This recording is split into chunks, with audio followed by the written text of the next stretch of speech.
Yesterday, the stock market and crypto markets got crushed all because of China's new ChatGPT, DeepSeek. All of this, the markets were already shaky and just ahead of Jerome Powell's FOMC meeting tomorrow.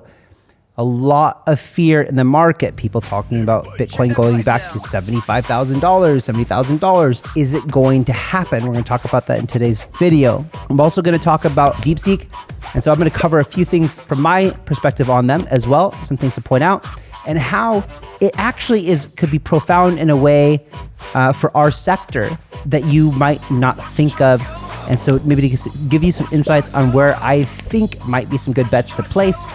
So without further ado, ladies and gentlemen, let's get into the show today. And as you can see, there was almost this is, I think actually a little bit more than this, but there was $787 billion deleted from the US stock market because of DeepSeek. They claimed out of China to have trained a model for a fraction of the price, to operate at a fraction of the price. It's better than OpenAI model, and it's actually open source DeepSeek. So yeah, that's why the markets are freaking out, because it completely shattered the reality of what Silicon Valley and America thought was going to be the standard, needing to pour essentially at the end of the day trillions of dollars to build an AI. And this team over in China, who is a quant trading firm, just did it as their side hustle. Like, it's weird. I don't know what to believe yet. So Miles over here says, if stocks are already in panic mode, is Jerome Powell really going to come out super hawkish right as Trump just entered office? I don't know. Might need to come out and soften things a bit. My prediction is that the pre-FOMC sell-off marks the local bottom. And, historically, before, and this is just the calendar, so the FOMC meeting is tomorrow. Historically, we've had sell-offs before FOMC meetings because people are uncertain and they'd rather de-risk in case there's bad news. When Jerome comes out and says something bad, markets crash, they'd rather de-risk. And that traditionally, we almost always see this. Anyway, in poly markets, they think for sure it's going to remain unchanged. No rate cuts, just the same. And there's a lot of volume here, $138 million. Oh, pretty damn sure that that's the case, right? You got guys like Arthur Hayes out there saying Bitcoin could go down to $75,000. But then we have all of this like fundamentally great news, the institutions and strategic Bitcoin reserve and Trump and all this stuff.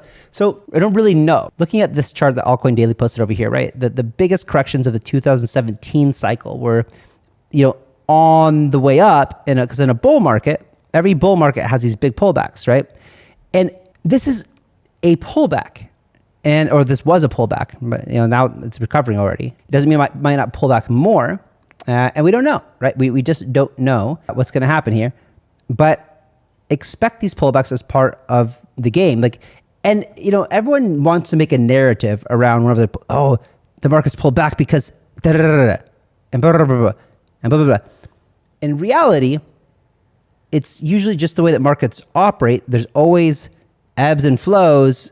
Even in bull markets, there's always pullbacks. It happens every single time, without fail, religiously, many times in every single bull run. We're not even close though to the end. But I think what is important here is, Benjamin Cowan says, basically the early 2017 correction took BTC down to the 2016 high. And if 2025 is like 2017, then maybe it retests the 2024 highs around 73,000. Don't take the statement as if it's going to happen. It's of course it's a possibility, but we didn't see dips like that in 2021, or not that extreme. And I believe the higher the price of Bitcoin and the more adopted it becomes, the less volatile it is. Believe me, one day, maybe in the next 5 years, the time that Bitcoin gets adopted worldwide, I don't know. But when it does, it'll feel like a stable coin, right? There won't be any volatility left. But until then, there's going to be a lot of volatility. So I think with the way that the markets are right now, seeing this real nervousness in the US equity markets, just don't be playing with leverage. If you have spot positions and you're an investor holding for the long run, I think you're good, right? And if you got dry powder sitting on the side, then look for these dips as opportunities. Right now, things are starting to correct to bounce back a little bit, but huge discounts on a lot of your favorite tokens, the things that we've been talking about forever, right? And as QW puts it over here, guys, like imagine an unknown team came out of nowhere and built a blockchain 100 times faster and cheaper than Solana with $500,000 of funding. This is how Silicon Valley is reacting to DeepSeek right now. It's a good analogy, I guess. I mean, it's a little extreme, but Morgan Brown made a really good thread over here, the whole thing. You should definitely go read it. At Morgan B. In the thread, he says, for NVIDIA, this is scary. The entire business model is built on selling super expensive GPUs with 90% margins.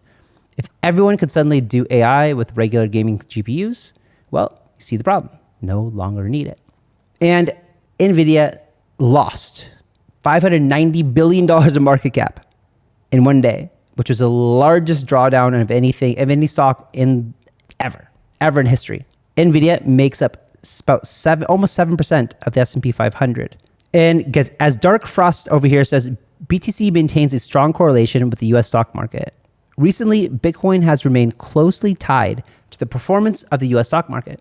In 2024, BTC and the NASDAQ exhibited a historically strong correlation, which has reached unprecedented high levels today. Now, the correlation to the S&P 500 or the stock market has always been super correlated. When stocks go up, Bitcoin goes up. When they go down, Bitcoin goes down. I do think there's going to be a decoupling between stocks and Bitcoin, but first, Bitcoin needs to become recognized globally as a world reserve. And as Kuno over here says, it's talking about the DeepSeek thing. He says it's good for greater amount of people, but not good for investors and what they hope for monopolistic moats. And then you've got like Silicon Valley's freaking out. You know, you've got Mark Andreessen praising this open source tech. Then someone like Tom, his opinion says, I cannot believe the entire market is dumb enough to believe this model was trained under $10 million. They just claimed 100x improvement over the best companies, engineers, and tech in the world. This is a country whose sole mission is to kill free speech and eliminate American competition. You seriously think they aren't lying about this? And he was corrected. The model right now that everyone's talking about is R1. So DeepSeek is not brand new. It didn't just pop it. They've had different iterations of models. And R1 is the one now that everyone's mind blown with. And Haseeb from Dragonfly talks about the fact that, you know, they never claimed R1 was trained for under 10 million. V3, they claimed, was trained for 5.5 million. And then he goes on to say, but it's pretty clear that R1 was trained relatively cheaply, and they show you how to do it yourself and recreate world-class reasoning model. So I guess what's going to happen now is, because this is all kind of new, is people need to try to recreate, since they have the open source model and they actually gave instructions on how to do it, to see if people can reproduce it. And Bill over here says, well, I guess we'll see a bunch of upstarts now take the code and paper and reproduce the results for even less than 5 million. And then Haseeb says they already are. Now, there's some conspiracy over here, of course. This is the CEO of Scale. The reality is yes and no. So, the Chinese labs, they have more H100s than people think. And these are the highest powered NVIDIA chips that they were not supposed to have. Yes. My understanding is that DeepSeek has about 50,000 H100s, which they can't talk about, obviously, because it is against the export controls that the United States has put in place. And I think it is true that, I think they have more chips than other people expect, but also on a go-forward basis, they are going to be limited by the chip controls and the export controls that we have in place. So, this is the controversy, right? DeepSeek says they were trained on using like rink-a-dink, like normal GPUs, not these crazy H100s that everyone else is using. This guy comes out and claims to have knowledge that they actually have 50,000 of these H100 NVIDIA chips that make the ones that OpenAI uses, the ones that Anthropic uses, the one that Musk is using. If what DeepSeek has built is indeed a superior form of building intelligence, because how they did it was different from the ground up, a different model entirely. And the American companies took one path and just went down that path and pushed it. That's the path they pursued. But I guess what this company in China did is they kind of looked at everything. They had time to assess and they built it differently. More efficient, I don't know. But, obviously they have something, they're going to be defensive. So Elon comes out and says, obviously, and maybe it's true. Maybe they did have 50,000 H100s and maybe they trained their model and they're not telling the truth. It could be. And if AI mindshare wasn't strong enough in crypto, of course, this whole thing has increased AI mindshare up 1,374 basis points just to bring it even more front and center for you guys. So we've been on the right track on this channel, right? We've been talking about AI and AI agents and infrastructure, and we're going to talk about some more tokens here in just a bit. But 7213 says, DeepSeek just accelerated all timelines. We were just settling into the fact that this stuff was going to cost hundreds of billions of dollars to build, and it was going to be closed source, monopolized. Then DeepSeek outperformed all leading models at a fraction of the cost, and open source the tech. Now, any AI builder has access to the most powerful model. Why is no one talking about how we'll see much better agents? So DeepSeek is a net positive for AI crypto coins. It reduces operating costs across the board. And if equities keep going down, it increases the likelihood of Powell printing more money or cutting interest rates, both of which would also be favorable for AI coins and the entire market as well. So check this out, right? This whole DeepSeek thing just kind of blew up, and some agent platforms that have already enabled DeepSeek access. AI16Z, check. Ask Venice. We will talk about this in just a second. Arc.fun. We talked about Arc before, and Virtuals, of course. So this is the nice thing about people who are building infrastructure that are agnostic to, and most infrastructure that's being built on the client side for consumers on the back end runs a large language model, right? And they historically have always just ran Claude, or they ran OpenAI. In some cases, they'll run Llama from Meta, or Grok, maybe potentially, right? These have been the ones. And so the nice thing is that usually these just devs will build some interface that allows you to do custom stuff on top of the model. And so these guys have already integrated DeepSeek API into it. So Venice is the next one we're going to talk about. And Venice just launched today. Now, Venice is Eric Voorhees' project. The website is venice.ai. And if you guys don't know, he's a Bitcoin OG and a true libertarian and a true decentralization guy. Venice is essentially the front end, and I'll show you in a little bit, where it just has plugged in all of the best LLMs or AI models, and you can use any of them with the front end in one nice place, and it's not collecting your data.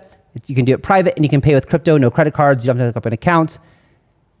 So it's privacy preserving. As you can see, it launched, and because 50% of tokens were airdropped to community, huge airdrop, you have now a nice sell-off.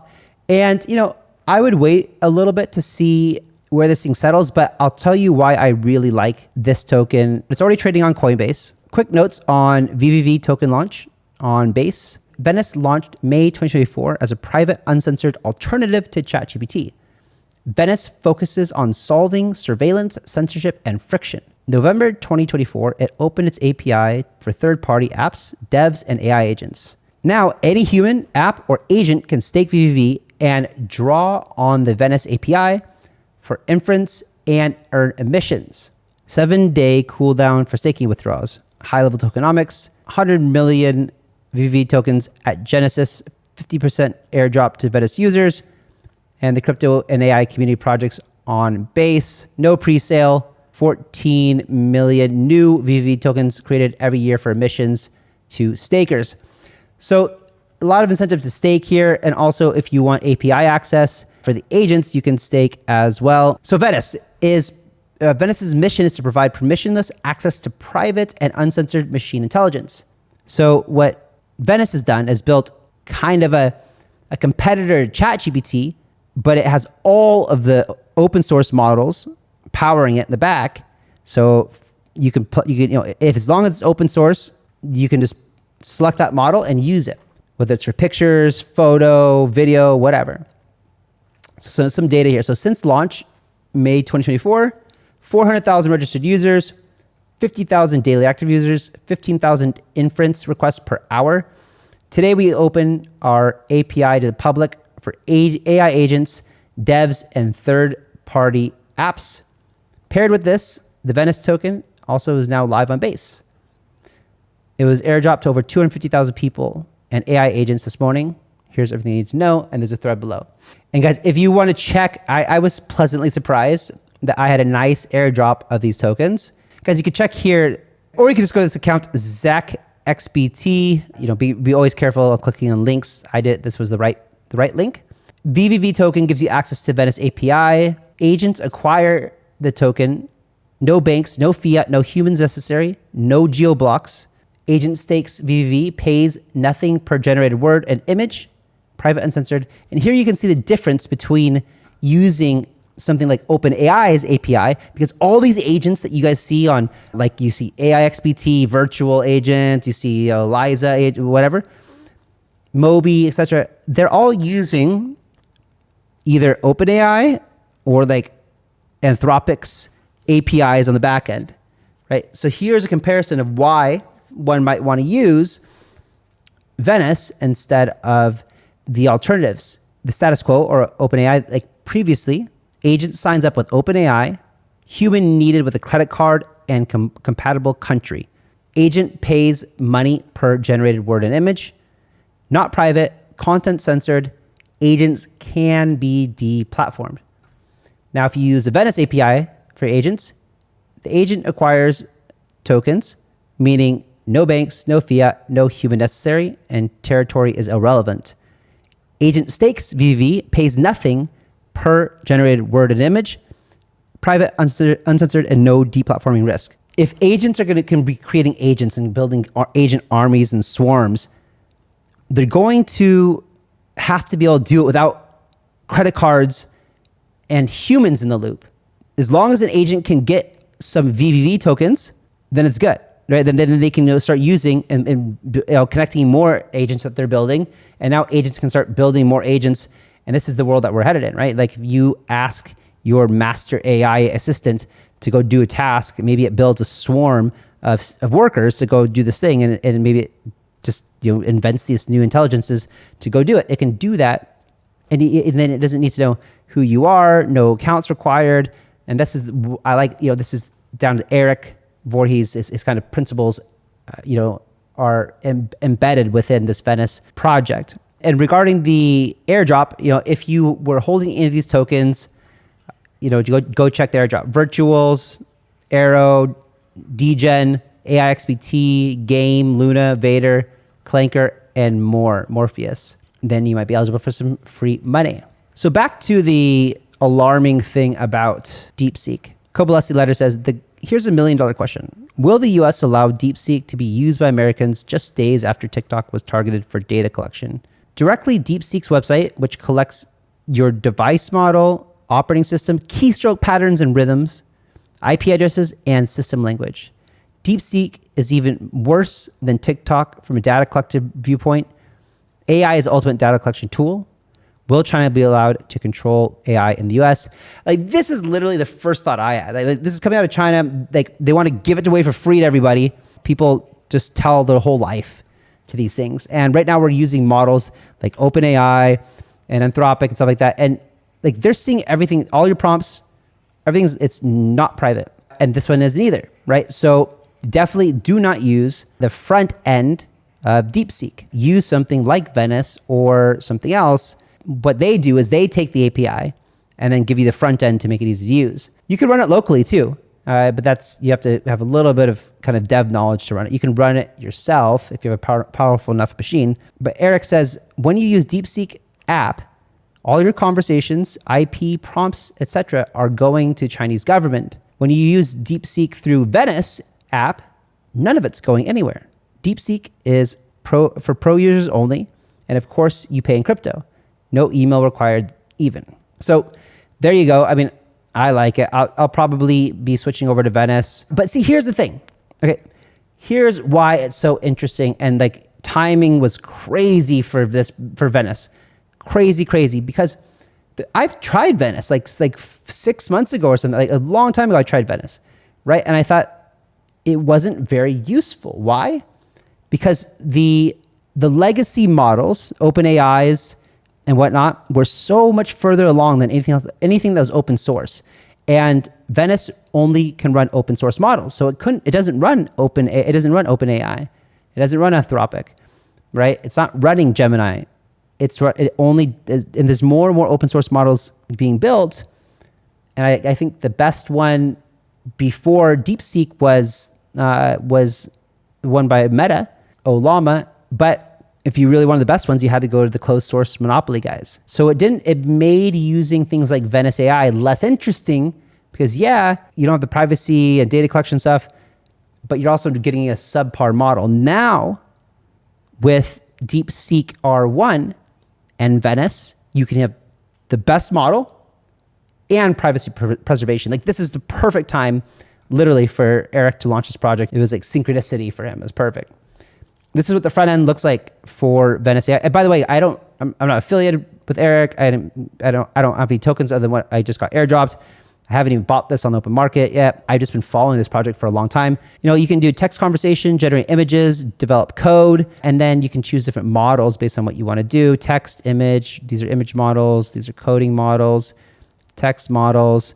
And you can see here DeepSeek R1 is available here for the pro version. So it's just an interface where you can select models. It's really great.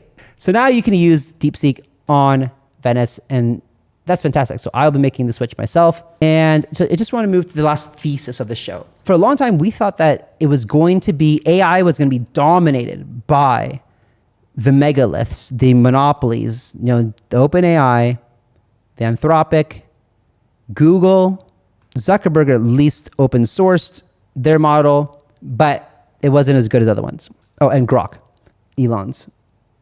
So none of these big players were really open source. And so in the Web3 world, in the crypto world, we're all focusing on, crypto and AI, and it seems to be a match made in heaven, but you're using this like very invasive, like the antithesis of crypto ethos in what these companies are doing, extracting and data collecting and, encroaching and trying to use that with blockchain. It doesn't feel right.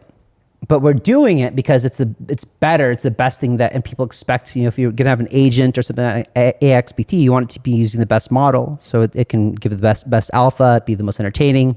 But the fact that DeepSeek open sourced everything, and now you can use it through a nice privacy preserving front end like Venice. It's interesting, but the paradigm shift here is now that if this is being done once, it'll be done again and again, and people are going to start using this DeepSeek model. Since it's open source, they're going to build and they're going to modify it and create new models, and it's going to explode into open source world, which is fantastic. And that makes other projects. So I think projects like BitTensor and Based AI, which are both infrastructure, like layer ones for AI, are going to greatly benefit from this new paradigm shift. We just went from a world of thinking that the closed source things are never going to run on these platforms to now a world where people are going to be using something like DeepSeek. Now that it's open source, they're going to take the code, they're going to modify it, they're going to make their own models based on it. And this is going to amplify and accelerate the open source world of AI development. And we're about to see an explosion of new innovation happening from this. And a lot of these things probably will be based on things like Based AI or BitTensor, because then you have a network to communicate with, talk with, and send value, information, smart contracts. These kind of things can exist. So I think that this market, that is still very bullish, and at Based AI, 83 million. Crazy, crazy, crazy low in my opinion. They still have a lot to prove, of course, and we're waiting patiently for that to happen. But anyway, guys, that's a wrap up today. I will catch you in the next one. See ya.